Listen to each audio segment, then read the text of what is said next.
So మేము కస్తూరి గారిని first చూసింది భారతీయుడు సినిమాలో, భారతీయుడు 1.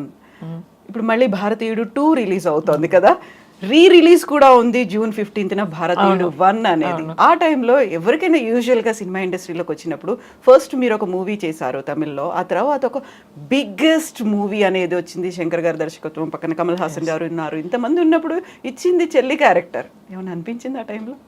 లేదు, యాక్చువల్లీ ఫస్ట్ నన్ను ఊర్మిళ క్యారెక్టర్కి ఆడిషన్ చేశారు. అప్పుడు రంగీలా ట్రైలర్ కరెక్ట్గా ఆ టైంలోనే వచ్చింది. ఆ ట్రైలర్ చూసి ఇమ్మీడియట్లీ ఆ రోల్ ఊర్మిళకి చేశారు. తర్వాత ఈ రోల్ చెప్తే ఐ హర్డ్ ద స్టోరీ, నాకు తెలుసు ఇదే కీ క్యారెక్టర్ అనేది తెలుసు. అదర్స్ ఆర్ మోర్ హీరోయిన్స్, దాంట్లో కొంచెం ప్రాప్ లాగా ఉంటారు. స్టోరీ అయితే ఈ చెల్లి క్యారెక్టర్ మీదే వస్తుంది అనేది తెలుసు. అండ్ ఇంకో మాట, అలాంటి అదృష్టం ఎప్పుడు దొరుకుతుందని, see the combination, Kamal Haasan గారు, శంకర్ గారు, ప్రొడ్యూసర్ అయితే superstar producer AM Ratnam గారు, camera is Jiva.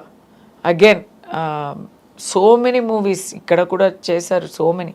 He's not there now, but he was a superstar cameraman. AR Rahman peak time Bharateeyudu songs అంటే మరీ ఎవర్ గ్రీన్ కదా. అందరూ ఎడిటింగ్ కానీ ఆర్ట్ కానీ all are giants in the industry. ఎవరెవరెవరు వాళ్ళు ఫీల్డ్లో జయంట్స్ వాళ్ళందరినీ ఒక్కటి చేసి అక్కడ కలిపించి ఒక మూవీ చేశారంటే అది భారతీయుడు. And fantastic character, fantastic express, దానివల్లనే కదా నాకు తెలుగు ఫీల్డే ఓపెన్ అయింది. సో ఇప్పుడు మళ్ళీ రిలీజ్ అనేది అవుతోంది, ఎలా ఉంది ఆ క్యూరియాసిటీ అనేది మీలో? చూస్తారా ఆ రోజు మళ్ళీ? 100%. ఎందుకంటే ఇప్పుడు అది మళ్ళీ సౌండ్ అంతా రీమాస్టర్ చేసి ఉంటారు. అప్పుడు ఆ పూటల్లోనే వినటానికి అంత బాగా ఉండే ఒక మూవీ. సాంగ్స్ అయినా సరే, డైలాగ్స్ అయినా సరే, చాలా ఆ కమల్ వాయిస్ వినటానికే అంత బాగుంటుంది. 100% I want to see it in theatre in Hyderabad. అప్పుడు రిలీజ్ అయ్యే సమయంలో నేను హిందుస్థానీ హిందీలో చూశాను, ఇండియన్ తమిళ్లో చూసినాను. భారతీయుడు ఇంకా చూడలే, తెలుగులో చూడలేదు, ఇప్పుడే చూడబోతున్నా. And to talk of that song, ఆ సాంగ్ ఎలా ఉంది అని నాకే క్యూరియస్గా ఉంది. ఆ పచ్చని చిలుకలు ఆ సాంగ్ అయితే చూడ్డానికి ఎంత సరదాగా ఉంటుంది, ఎంత లవ్లీగా ఉంటుంది కదా. బట్ తీయడానికి ఇట్ వాస్ అ తపస్య లాగా. కమల్ గారు వస్తారండి, 3 o'clock వస్తారండి. 3 నుంచి 3 hours 4 hours ఆ మేకప్కి. సుకన్యకి కూడా సేమ్ ఆ మేకప్పే. ఇద్దరికి మేకప్ చేసి సెట్కి రావడానికే అయిపోతుంది 8:30-9. It will be there only for 2 hours. ఆ మేకప్, రబ్బర్ మేకప్, అది కరిగిపోతుంది. సో ఆ 2 hours అన్నీ చేసేయాలి, వాళ్ళిద్దరికి అన్నీ చేసేయాలి, మిగతా అంతా తర్వాత చేసుకుంటాం. చాలా కష్టం అండి.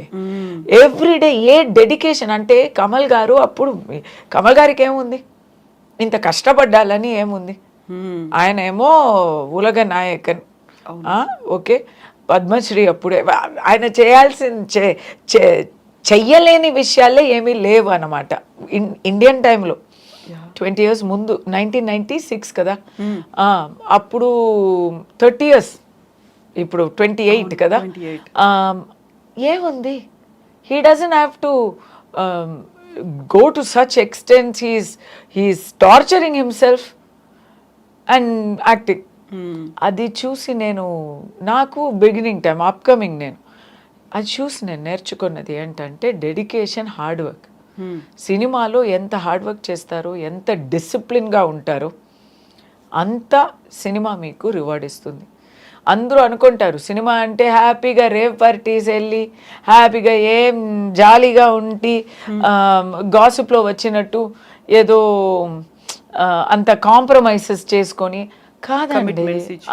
కాదు, you have to be very discipline, otherwise you cannot make a movie. ఎంత అండి, ఒక వివాహం చేసినట్టు అంత మందిని కలపడం, వాళ్ళని వాళ్ళతో ఫస్ట్ పని చేయించుకోవడం, ఇదంతా అది ఈజీ కాదు అది. So if you're happily drinking partying అవ్వదు. అందరూ అనుకుంటారు ఇక్కడ ఇప్పుడు అదే కదా ఫ్యాషను, సినిమా వాళ్ళంటే ఎవ్రీబడి ఈజ్ పార్టీయింగ్ అని చెప్తున్నారు కదా. If people are party 6 o'clock shooting తర్వాత నేను వెళ్ళి పార్టీ చేసుకున్నాను అనుకోండి, నెక్స్ట్ డే షూటింగ్ అవుతుందా?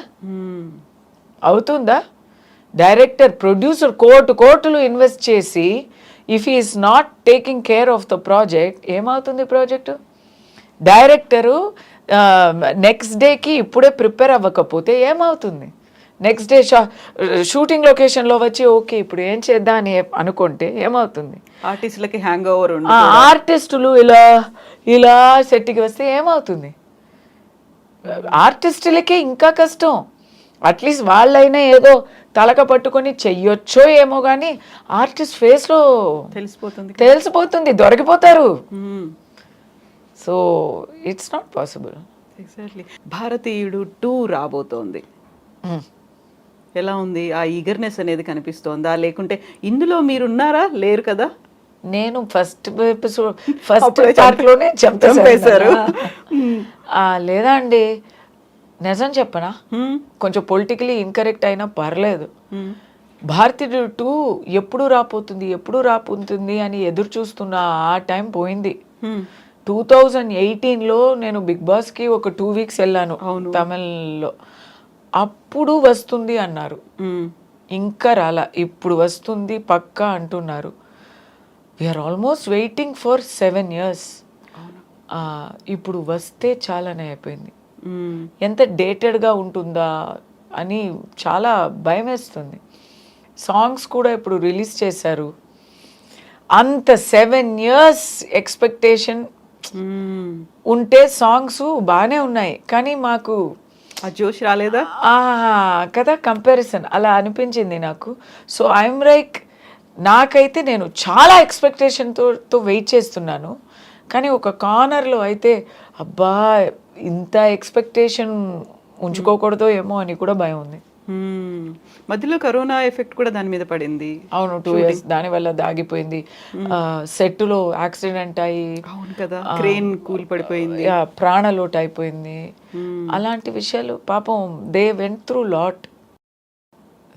But that's not the way అండి. అబ్బా 7 years ఒక పిక్చర్ తీస్తే మరి I'm a big fan of Kamal garu, I'm a big fan of Shankar garu. వాళ్ళు మళ్ళీ ఫిల్మ్స్ ఇస్తూ ఉండాలని కోరుకుంటాం, కాంబినేషన్ రిపీట్ అవ్వాలి అని. అది ఒక్క పిక్చర్కే 7 years అంటే ఎట్లా? ఎగ్జాక్ట్లీ.